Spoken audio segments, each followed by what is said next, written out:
KTN. Na Rais William Ruto amesisitiza kwamba yeye ndiye atakayeshinda uchaguzi mkuu ujao wa mwaka 2027 kutokana na rekodi yake ya maendeleo.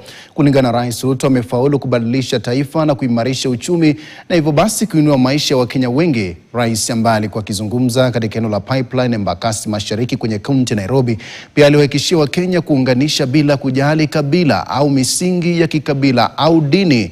Akiwa maandamana na viongozi kutoka kaunti ya Nairobi, alihutubia mikutano kadhaa katika eneo la Pipeline baada ya ibada ya Jumapili katika kanisa la AIC.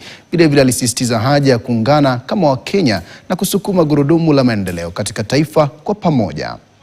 Kama watu wa city ya Nairobi tumeunganisha viongozi wote. Leo tuko na MCAs wote, wabunge wote tumeungana, national government imeungana na county government. Tuondoe siasa ya chuki, tuondoe siasa ya ubaguzi, tuondoe siasa ya ukabila. Nairobi hii ni cosmopolitan city, mahali wa Kenya kutoka jamii zote wanaishi, na hiyo siasa ya kuunganisha Kenya inaanza hapa Nairobi. Na mimi nataka niwaambie Nairobi, asanteni sana kwa kukubali tuunganishe Nairobi yetu hii iwe ndio kielelezo ya umoja wa taifa letu la Kenya. Ndio nimekubaliana, tumetengeneza serikali ya broad based government, ile ya kuunganisha jamii zote, ya kuleta watu wote wa Kenya pamoja kutoka sehemu zote za Kenya.